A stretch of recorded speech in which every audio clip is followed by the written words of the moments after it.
Okay, for the sake po ng ating mga panauhin, I want to start with some review. Kaya ang purpose po ng ating Sunday School ngayon is just to answer many questions that was probably prompted by what we discussed about covenants. May mga questions, may mga nag-express pa ng kanilang, what you call it, hindi lang question, kundi yung doubt about what was said, o yung mga some a possible disagreement. So gusto ko lamang pong linawin lahat yung ating pinag-usapan about covenants. Simulan po natin by reviewing yung so far what we have discussed last Sunday. What is a covenant? A covenant is an oath-bound agreement between two parties which consists of stipulation and sanction for not keeping. Such agreement also establishes a relationship between parties. Ito yung the general use. Ito yung agreement between two parties with some stipulations that must be followed and sanctions if not followed. Ang pinakamagandang halimbawa nito ay yung covenant of marriage. It's an agreement between two parties. Next, please. But as use of God's covenant, iba pagdating sa Panginoon, it's not an agreement but a unilateral oath-bound promise of God. It's a unilateral oath-bound promise of God. As 1689, chapter 7, declared that because of the fallenness of man, hindi siya pwedeng bumalik sa Diyos, kaya ang ating Panginoon mismo ang gumawa ng initiative and made an oath-bound promise to man in the form of a covenant that establishes a relationship.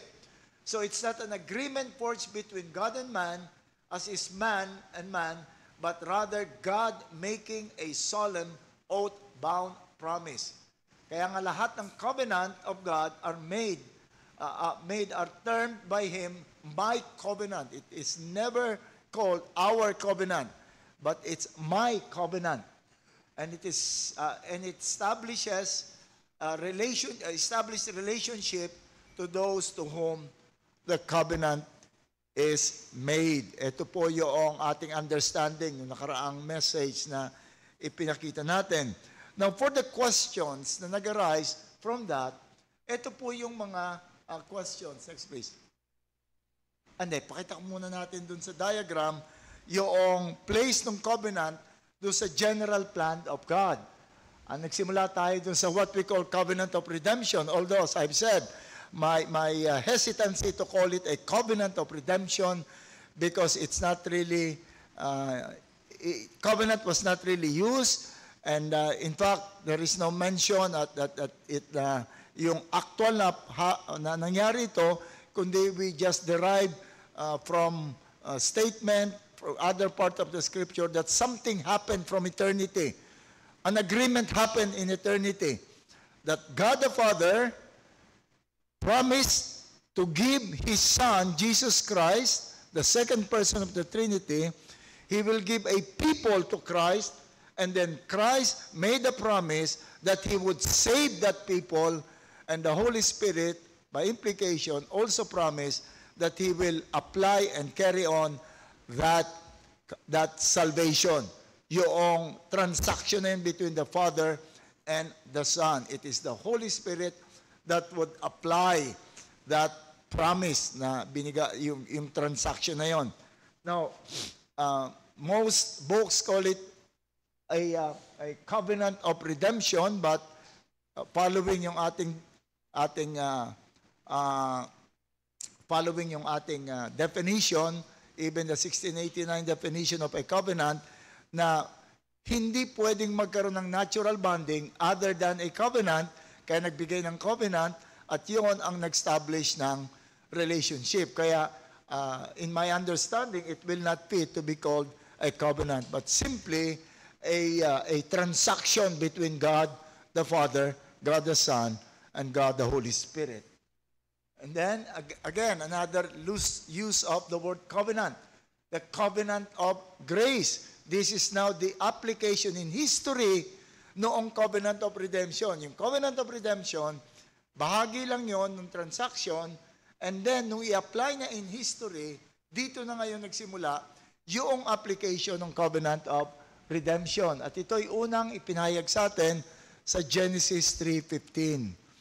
In Genesis 3:15, pagkatapos magkasala ang tao, God said, in the moment you eat the fruit thereof, you would surely die.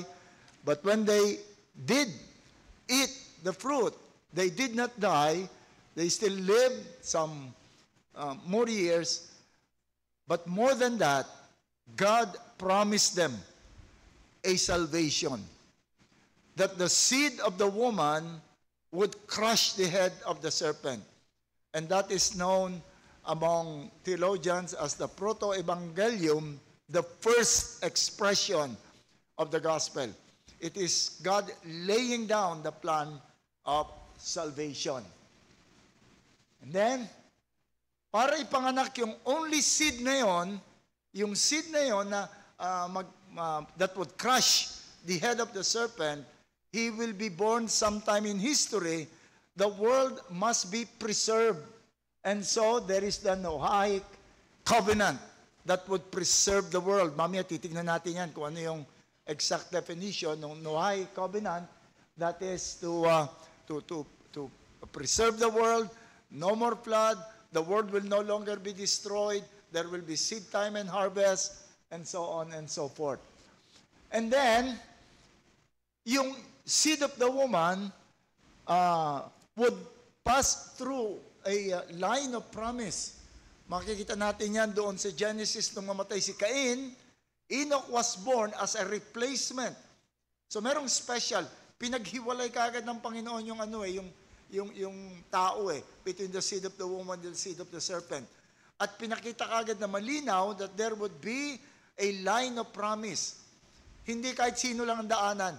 Merong line of promise. So there is, para ma-preserve yung line of promise, there is the Abrahamic covenant. So yung seed of the woman, naging malinaw, would pass through Abraham. And through Abraham, nakita uli natin, may dalawang anak siya, pero malinaw kay Isaac. And in Isaac, not to Esau, but to Jacob. And to Jacob, kasama yung 12 anak niya, mas naging planado pa through Judah.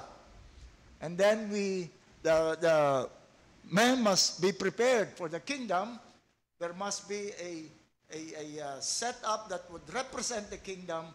So we got the Mosaic covenant. In Mosaic covenant, dito rin na-fulfill yung some aspect ng Abrahamic covenant. Yung Mosaic covenant, sa kanila binigay yung land na pangako kay Abraham. They became a kingdom. At sila yung dadaanan ng promise. So there is the Mosaic covenant.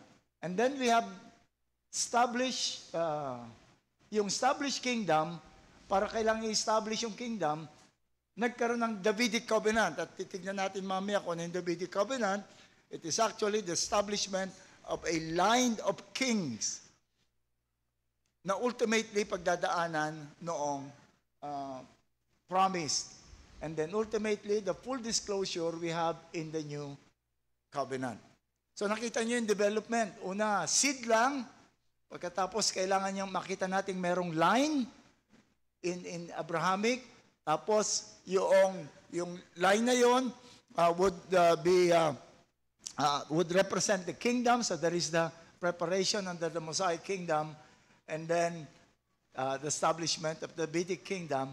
And now the new covenant. And lastly, wala na, naiwan. Glory dapat yung nasa dulo nun. That would be the state of, glory. That would be forever. So, nakita nating mahabang yan. Now, may mga questions na nag-arise coming from this, which I want to clarify. The first thing that I want to say, Christ is declared. Teka muna.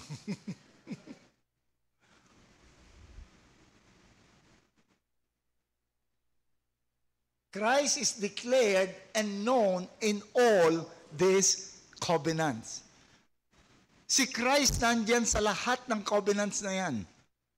Not that, mamaya natin paliwanag, but He is present, He is taught, He is preached in all these covenants. For example, doon sa tinatawag nating covenant, beginning expression of the covenant of grace, malinaw yon na yung seed of the woman is Christ.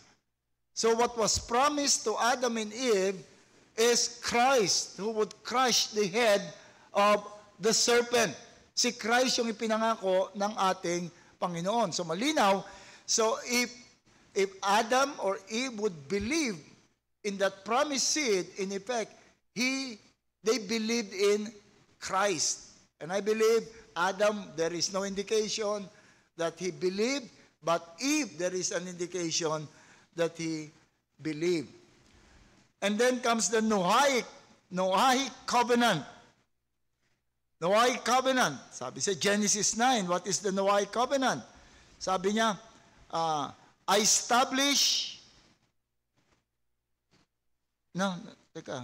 nalumpas pala ako Iba yung arrangement niya. Number 1 dapat is, none of these covenants can bring salvation. Sige nga, lagay mo na nga lahat. Should be number 2. None of these covenants, yun ang supposedly number 1 na iba dun sa listing. Siguro pinalitan ko ng, hindi kasi ako gumawa niyan None of the covenants can bring salvation. None of these covenants is designed to bring salvation. Note the nature and the promises of the covenants. Look at the promises of the covenant. For example, in the Noahic covenant, Genesis 9:11, this is the Noahic covenant. Ito yung oath-bound promise ng Panginoon. I establish my covenant with you. Never again will a life be destroyed by the waters of the flood. And never again will there be a flood to destroy the earth. Malinaw naman yung covenant. Wala nang baha. No more flood. It was unconditional promise to Noah. Pakipatay na lang na. Sisimula na yan. Sorry. Pakipatay na lang muna. It was an unconditional promise to Noah, to his descendants, and all living creatures that he will never again destroy the earth by flood, by global flood. Kaya yung may movie nga, parang sometime ago, yung movie, yung Water, anong pangalan ng movie na yun?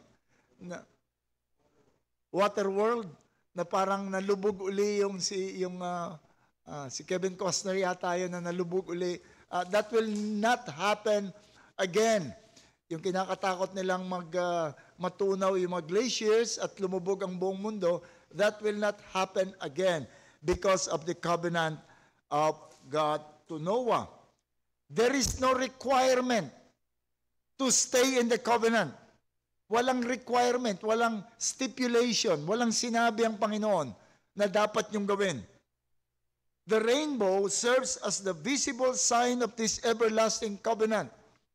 Kaya na-hijack lang ng mga LGBTQ yung ating rainbow that should remind us that there is no more flood, that the earth will be preserved. Now, is the Noahic covenant still in place? Is it still in effect? Huh? Yes, it is still in effect. Never abrogated. Kaya nga, ito, please do not quote me. So, kaya I believe na hindi pa rin tayo dapat kumain ng blood. Because eating blood is part of the Noahic covenant, not the Mosaic covenant. Yung Mosaic covenant was abrogated, but the Noahic covenant is never. Sabi nung isang nag-question sa akin, pero sabi ni Paul, whatever is sold in the market can be eaten. But they were, unang-una, walang dugong pinagbibili sa market nung time na yun. And secondly, their topic was between yung normal meat and meat offered to idols. They were not talking about anything else. And they were talking about a specific market, a specific condition. Please, this is not something that I'll be pushing. This is not something that I will be rebuking you kung kakain kayo ng dinuguan. But I believe that this is still part of what we should avoid because of the Noahic covenant. So, we are still the Noahic covenant still in place. Are there part of the Noahic covenant that meron bang naging member ng Noahic covenant, beneficiaries ng Noahic covenant that are now in hell at yung ibang pupunta pa sa hell? Meron, marami. Marami. Kasi lahat ng tao yan, lahat ng hayop at lahat ng tao, part ng Noahic covenant. But it is not irrelevant to the salvation that was planned by God. The Noahic covenant is needed to preserve the world, not to be destroyed. The Noahic covenant ay kailangan upang makarating doon sa panahon na ipanganganak yung Messiah. Somebody even said that the Noahic covenant will ensure that the tree to where the wood would be taken to be made into a cross where Christ will be crucified, in-ensure ng Noahic covenant that that tree will grow, that tree will mature, and that tree will be harvested at gagawin into cross para sa ating Panginoon. So it's not really irrelevant. Now we come to the Abrahamic covenant. What is the Abrahamic covenant? In Genesis 12, 1 and 2, we read, "Now the Lord said to Abram, go from your country and your kindred and your father's house to the land that I will show you, and I will make of you a great nation, and I will bless you and make your name great, so that you will be a blessing. I will bless those who bless you, and him who dishonors you I will curse, and in you all the families of the earth shall be blessed." Again, the Abrahamic covenant is God's promise, the promise to Abraham to make him a great nation, give him descendants, and a land of Canaan, and bless all nations through his offspring. Yun po yung laman ng promise. I'll give you a land. I'll give you descendants, and your descendants will be kings, and they will have kingdoms. I will bless all nations that would bless you, and curse nations that will curse you. And from your seed, one will come that would be a blessing to the whole world.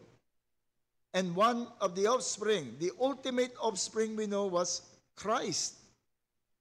Again, the Lord repeated it in Genesis 22:18, "And in your offspring shall all the nations of the earth be blessed, because you have obeyed my voice."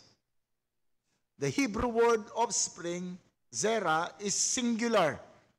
While it can refer to many, Paul later interprets it as pointing to one descendant. Galatians 3:16. "Now the promise were made to Abraham and to his offspring." It does not say "and to offsprings," referring to many, but referring to one, "and to your offspring, who is Christ." So yun yung promise. Kasama doon sa promise, land, at yung land and yung descendants that will be kings. Now, so sino-sino ang sakop ng Abrahamic covenant? Sino-sino ang sakop nun? People of God? Is Esau part of the people of God? Is Ishmael part of the people of God? Are the sons of Keturah part of the people of God? Kanino pinamis yun? Sino ang sakop nun? Si Abraham and his descendants. Abraham and his descendants. Kaya nga si Hagar, naalala niyo yung pinalaya siya ni Sarah, dala-dala niya si Ishmael, tapos mamamatay na si Ishmael, ang comfort sa kanya ng Panginoon, huwag ka matakot Hagar, magiging kingdom din yan.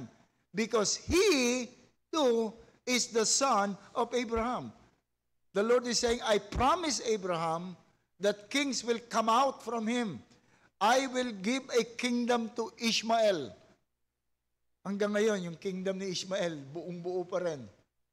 The Arab nations, nakaaway ng descendant ni Isaac, ang Jew.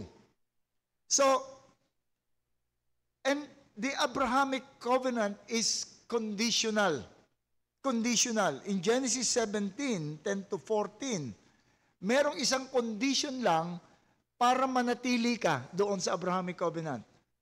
At para maalis ka sa Abrahamic covenant. Can you guess what that is? Ano yung condition lang na yun? Sabi rito sa Genesis 17, This is my covenant which you shall keep between me and you and your descendants after you. Every male child among you shall be circumcised, and you shall be circumcised in the flesh of your foreskin. And it shall be a sign of the covenant between me and you. He who is 8-day-old among you shall be circumcised, every male child of your generations. He who is born in your house or bought with money from any foreigner who is not your descendants, he who is born in your house and he who is bought with your money must be circumcised, and my covenant shall be in your flesh for an everlasting covenant. And the uncircumcised male child who is not circumcised in the flesh of his foreskin, that person shall be cut off from his people. He has broken my covenant. Isa lang ang para matanggal ka sa covenant.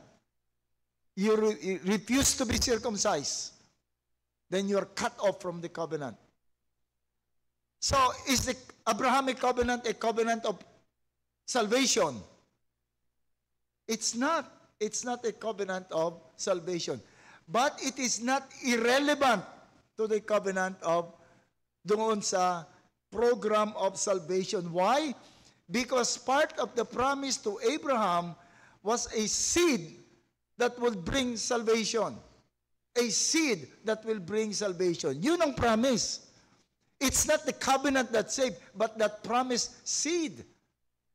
In fact, itong chapter 17 na ito, itong pagsasabi about the covenant, happened after Abraham has been declared to be righteous. Chapter 15. And he believed, and it was counted to him as righteousness. Abraham was already a righteous man before God, a saved man before God, when he commanded him, when he told him that circumcision is the sign of the covenant. Na pag hindi mo ginawa, ikaw ay mawawala. So that is the Abrahamic covenant. And soon, that faith of Abraham, nakita natin, when we come to the New Testament, na meron din pala siyang spiritual seed. Lahat ng mananampalataya, like the faith of Abraham, are considered children, spiritual children of Abraham. Then we come to the Mosaic covenant. Mosaic covenant is God's conditional covenant with Israel at Mount Sinai, in which He gave them the law, including the Ten Commandments, and promised blessing for obedience and judgment for disobedience, with Moses as the mediator. Tingnan yung conditional conditional nature ng Mosaic Covenant. Exodus 19, 5-6. Now therefore, if you will indeed obey my voice and keep my covenant, what is that covenant? That is the law. You shall be my treasured possession among all people. For all the earth is mine, and you shall be a kingdom of priests and a holy nation. Still no promise that you would be saved, that you would be regarded as righteous, and you will have a place in heaven. It simply says, if you would obey, you will be my people. You will be a kingdom of priests, meaning you can come to me, you can approach me, you can worship me. Of course, that is through the sacrificial system na nilagay ng ating Panginoon. At you shall be a kingdom of priests and a holy nation. That is a separate nation. Holy does not mean without sin or without imperfection. It's a separate nation, a cut-out nation. Cut out from among the rest. You'll be a special nation. Yun ang promise ng ating Panginoon under the Mosaic Covenant. Kaya nga, makikita natin yung kapag yung pag pinag-aralan ko yung word na cut off, you'll be cut off. Pag nakita mo yung word na cut off, tignan mo kung ano yung ibig sabihin ng cut off. Ba't naka-cut off yung mga tao doon sa Mosaic Covenant? It's either hindi mo sinelebrate yung Sabbath, hindi ka umattend ng mga festivities, hindi ka nagpa-circumcise, hindi ka puro physical. Madaling gawin. Puro physical. Kaya nga, si Paul, he was able to say, with regards to the law, to that covenant of law, I am perfect. I have done all that. Pwede yun. Kasi talagang walang pwedeng mag-judge sa kanya. Yung mga prayer sa Psalms, prayer of David, Lord, deal with me according to my righteousness. You know my integrity and my righteousness.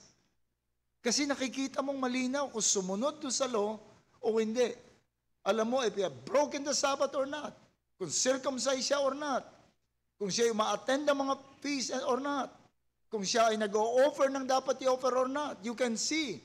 Kapag na-perform mo lahat yun, with checklist ka, then you're considered righteous.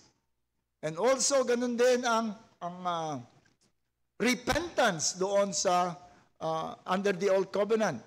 It's not yung repentance, it's a picture of our repentance today. It's a picture, a clear picture of the spiritual repentance. But on the Old Covenant, mostly, may mga repentance din doon, katulad ng repentance si David, that is talagang totoong spiritual repentance. But many repentance doon, katulad ng repentance ng Pharaoh, repentance si Jehu, lahat ng mga yon is just going back to what must be done. It's not really a brokenheartedness, but going back. Si Jehu, sinunod niya lahat ang gusto ng Panginoon, and he was awarded by the Lord, but then there is a comment, but his heart is not really whole for the Lord. But he was rewarded, he was commended, he was praised by God for being faithful. Pag humingi sila ng salvation, Lord, save me, hindi yung salvation from sin. Yun ay salvation from the situation na nangyayari sa kanila. And then that covenant was inaugurated with the blood of ratification. Exodus 24, 7, 8. Then he took the book of the covenant, read it in the hearing of the people, and they said, all that the Lord has spoken, we will do. They ratified. They accepted. And we will be obedient. And Moses took the blood and threw it on the people and said, behold, the blood of the covenant that the Lord has made with you in accordance with all these words.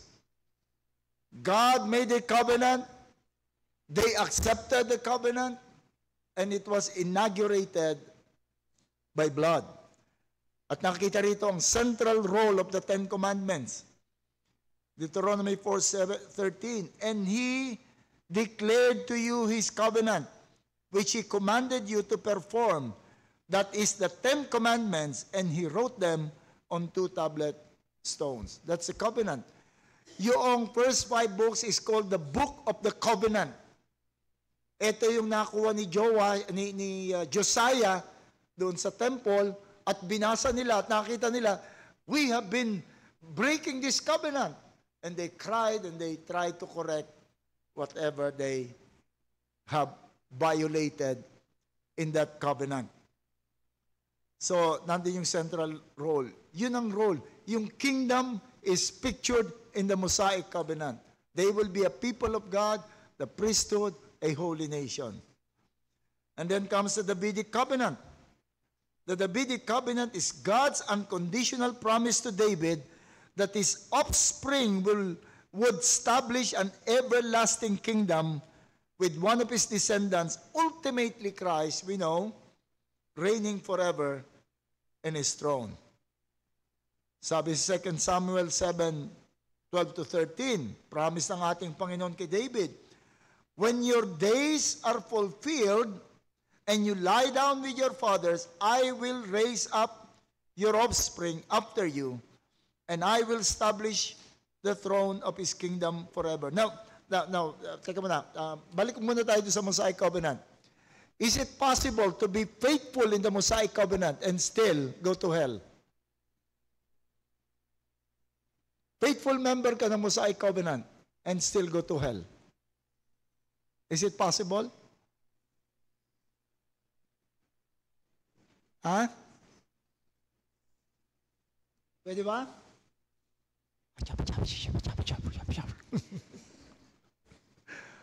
Pwede ba? Possible?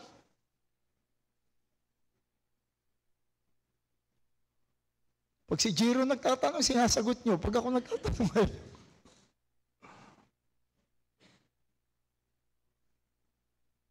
all the Pharisees, all the Sadducees, and all the scribes, they're all faithful members of the Mosaic Covenant.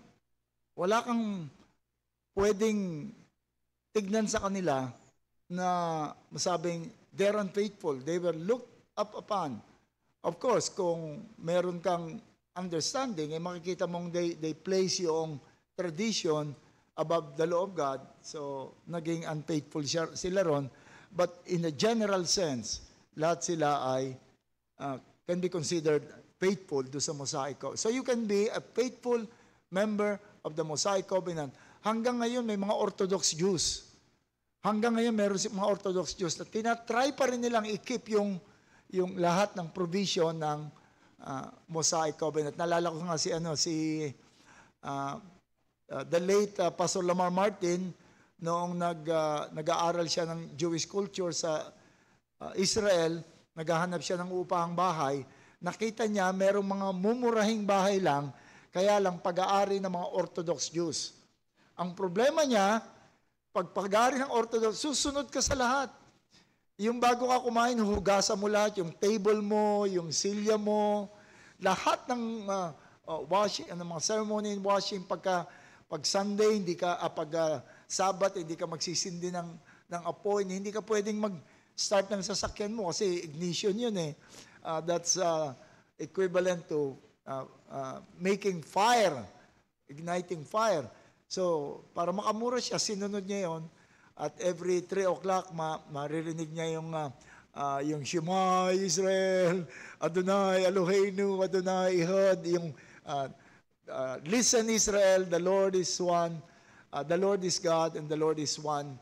Yun yung maririnig niyang paulit-ulit yun tuwing 3 yata or 6 ng hapon. So you can be a faithful member of the Mosaic Covenant and still end up in hell. Di ba sabi nga ng Panginoon, darating ang panahon, when I come to my kingdom, there will be peace in my kingdom. and people from the east and from the west will be feasting with me, while the children of the kingdom is outside where there is weeping and gnashing of teeth. They were faithful to the Mosaic kingdom. Then the Davidic covenant, it's a promise that there would always be a king. 2 Samuel 7:16, and your house and your kingdom shall be made sure forever before me. Your throne shall be established forever. So again, yung maging part ka ng Davidic covenant is not, again, a guarantee that you're saved. If we would study yung history ng Israel and ng Judah, maraming unfaithful among the kings of Judah. Marami sa kanila end up in hell. But the Lord fulfilled this promise. Magpapatuloy kayo hanggang dumating yung ultimate at final king. And then comes the new covenant. A new covenant inaugurated by Christ is not a brand new plan, but the culmination of that, culmination ng plano ng ating Panginoon sa kanyang redemptive plan. Earlier covenants with Noah, Abraham, Moses, and David are seen as administrations or types pointing forward to Christ. And so, ang second natin, which is nalagay sa number 1, Christ is declared and known in all these covenants. Nandun si Christ sa lahat ng covenants. Where is Christ in Genesis 3:15? Madali nating makikita. He was the promised seed of the woman that would crush the head of the serpent. And that was pictured in Revelations. Yung crushing of the seed of the head of the serpent, kaya lang hinijack ng Roman Catholic to say that it was Mary who would crush the head. Kaya meron silang rebulto nakita nyo na rebulto ni Mary na nakatapak sa head ng serpent na may apple pa yung head ng serpent. That is unbiblical. So, sa Noahic covenant, nasaan si Christ doon? Unang-una, carried pa sa kanya yung promise kay Eve. So, under the Noahic covenant, there was already the promised seed, which I believe Noah accepted and tinanggap ito ni Noah, yung promised seed. Paano natin nalaman? He was declared by God as a righteous man. And then binigyan tayo ng glimpse noong magiging part nung Noahic covenant, yung mangyayari, yung development ng Noahic covenant. Remember yung nangyari nung right after na makapagtanim sila, tumubo yung tanim nila under Noah, yung naligtas na si Noah, tapos gumawa sila ng wine. Remember that story? Teka, saan ba yun sa chapter?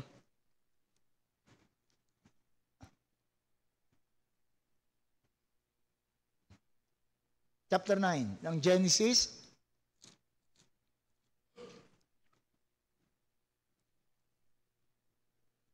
In chapter 9 of Genesis, kumuha sila ng wine. Pagkatapos nalasing si Noah, nahubaran siya. Pagkatapos yung isang anak niya, tinignan siya at parang pinagtawanan o make fun at nagalit. Nakita nila itong kasalanan to.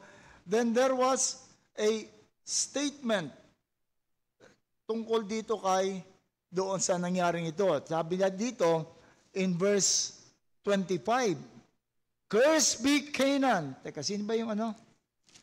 Teka, dali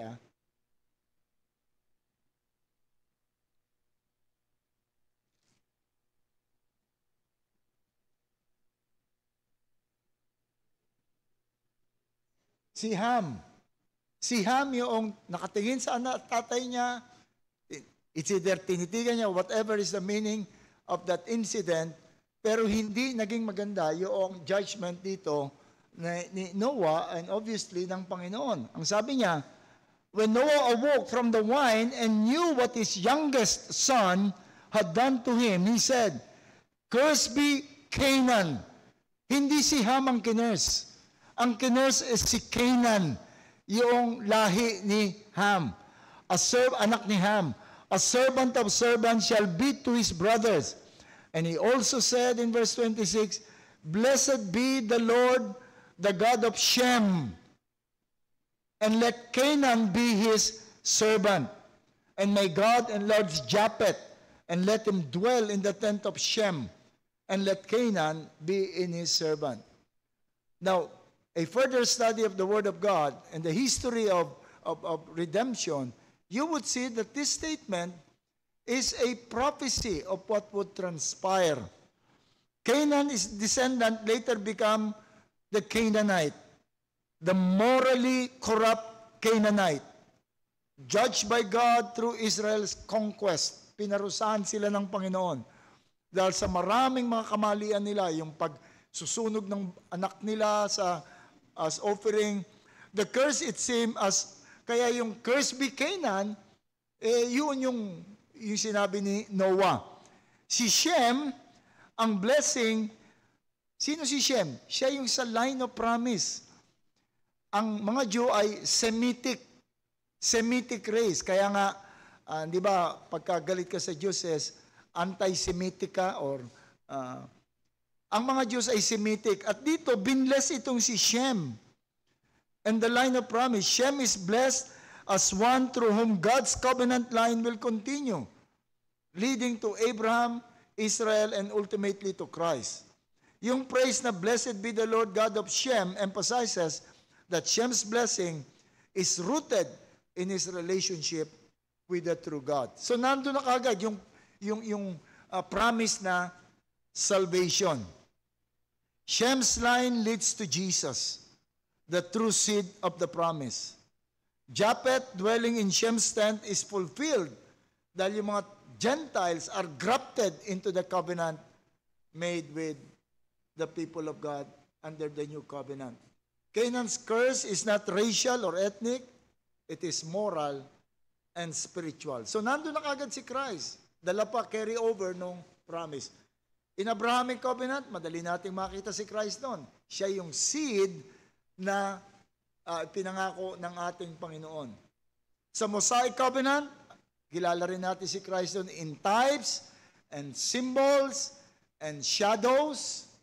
Types, symbols, and shadows ay nandoon sa Old Covenant, that when you look at those types, symbols, and shadows with a heart of faith, in effect, you're believing in what this faith, what these shadows, types, and symbols. We cannot assign a certain figure in the Old Testament to be sign and types. It becomes sign, type, and symbols when declared by the Bible itself. So that's the Mosaic law. And the Davidic law is obvious. David himself is a type of Christ. David himself is a symbol of Christ. Siya yun. Now, nandun si Christ, but none of these covenants can bring salvation. Being faithful to these covenants cannot bring salvation. You cannot be saved by being faithful to the Abrahamic covenant. You cannot be saved by being faithful to the Noahic covenant, by being faithful to the Mosaic covenant. There is only one way of salvation. Salvation is only gained only by faith in Jesus Christ. Only by faith, through faith. Nakita naman natin, nandun si Christ sa lahat. Hebrews 10, 1-4, "For since the law has put a shadow of the good things to come, it can never make a perfect those who draw near." Even the law, even the sacrifices, cannot really save anyone. And here is another statement na baka maging controversial. Not even the new covenant can save. Not even the new covenant can save. Why? Because the new covenant was made with those who are already saved in the upper room. They were saved because they believed in Christ, not because they joined. When they believe in Christ, they become part of the new covenant. When they believe, they become part of the new covenant. So you don't believe in the covenant to be saved. You believe in Christ. You believe in Christ. Salvation is by faith in the only Savior. Acts 4:12. Nor is there salvation in any other, for there is no other name under heaven given among men by which we must be saved. No one will be saved by joining and being faithful to any of the covenant. We can only be saved when we believe in Jesus Christ. Not in what Christ has done. Ito yung mali ng iba eh. Ang pananampalataya, dinidefine nila, believe that Jesus saved you and you will be saved. Now, which comes first, the chicken or the egg? Jesus saved me, and then I would believe that Jesus saved me so that I will be saved. Ano ba talaga? Belief is belief in Jesus Christ, in the person of Jesus Christ. Napaka-awkward yun that you were saved because you believe Jesus saved you. Ano ba nauna? Yung belief mo o yung act niya ng saving you? You were saved because you believe in the person of Jesus Christ. Ito ngayon yung controversial na question. How much of Christ do you have to believe? How much of Christ do you have to believe to be how much of Christ you believe? May nag-approach sa akin na medyo dangerous yung sinabi ko, which I acknowledge. Sapagkat ang sinabi ko, it's belief in the person. Kahit gaano kaunti, it's belief in the person. Si Adam and Eve, isa lang ang kanilang pwedeng paniwalaan Christ, the promised seed, nothing more. They knew nothing about Christ. Si Abraham, it's just the promise to Eve at wala silang alam na iba pa tungkol doon kay Christ, ipapanganak. But they believe. Yung thief on the cross, wala siyang alam tungkol kay Christ, kundi yung the person of Christ, to be sinless, to be a king, to be establishing a kingdom. Yun lang alam niya, and he believed that. And there's really a danger pag sinabi natin ito na maliligtas ka kapag gaano man kakaunti yung paniniwala mo kay Jesus Christ. Pwede ka maligtas. There is a danger kasi si Christ, yung Christ ng Iglesia ni Manalo, can I believe in the person of their Christ without, baka mamaya meron daw Iglesia ni Manalo na, uy, sabi nung pastor ng SGC, basta't manampalataya ka kay Christ. Di ba? Yun yung danger talaga yun. I acknowledge that danger. Naging Jehovah's Witness ka, Mormon ka, even Muslim believe in Christ. At marami silang tama tungkol doon kay Christ.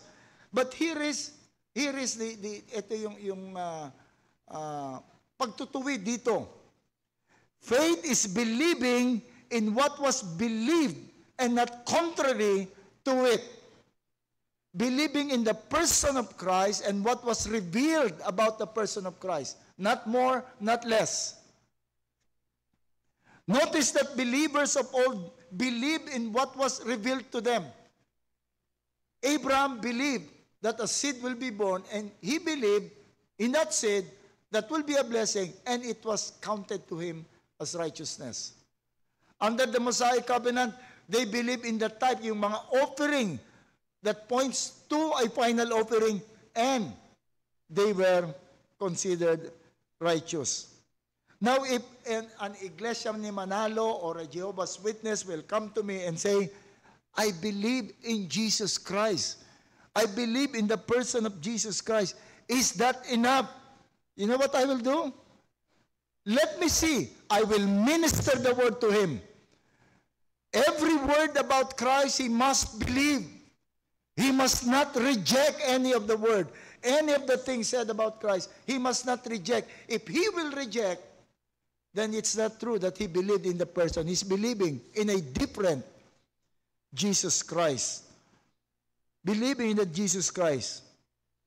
Then you will know whether he believed in Christ of the Bible or his own created Jesus Christ. The point is, minister to those who claim.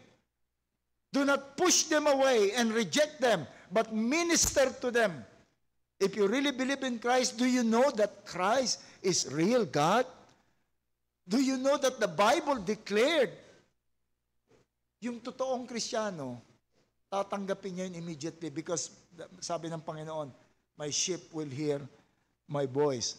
You would see this in the history of the Jews. Many profess to believe in the promise. They believe na yung mga offering were just symbols and pictures of the promised Savior that will come. But when the promise came, they rejected. They rejected Christ. Ayaw na nila. Pero yung mga totoong nanampalataya, just like Peter, a simple word, we have found the Messiah, that was enough for him. At nang magturo si Kristo sa kanila, pabawas ng pabawas yung mga tao, di ba? Sabi sa John 6, tuwing magtuturo si Christ, nababawasan.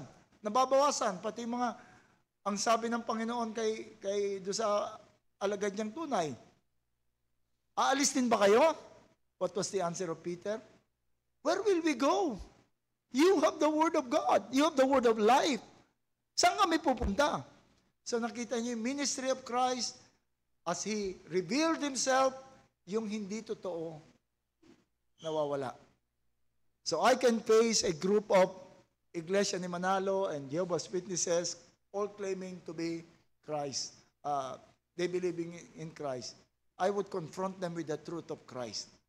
I would tell them, do you know that the Bible declared that Christ is God? And you will know kung sino sa kanila yung totoo. So, while I acknowledge yung danger, I still believe na yung kaunting, yung believing in the person, yung belief mo in the person will carry you, if that is a real belief, it will carry you to progress in the knowledge of Jesus Christ. Oh, what a great salvation. What a great salvation. If any one of you still insists, I do not need that salvation, I do not need Christ, you are rejecting the entire history of humanity that was placed for salvation. If you still insist in your wisdom that you can explain the ways of God without referring to the Bible, may God have mercy upon you. The ways of God is different. We need to rely upon the Word of God. I know I exceeded my time, but if you still have question.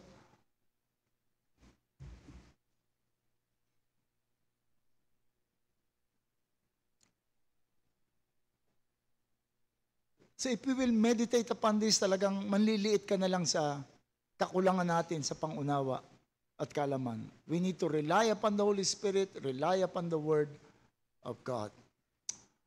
Okay, let's all pray. Father, indeed, our ways are not your ways. Our thoughts are not your thought. And as high is the heaven from the earth, ganun kalayo, Panginoon, ang iyong thought. But we thank you that you have given us your word para malaman po namin ang kaisipan mo. May you bless, Lord, this word in our understanding and in our hearts. Thank you, Father, in Christ's name. Amen.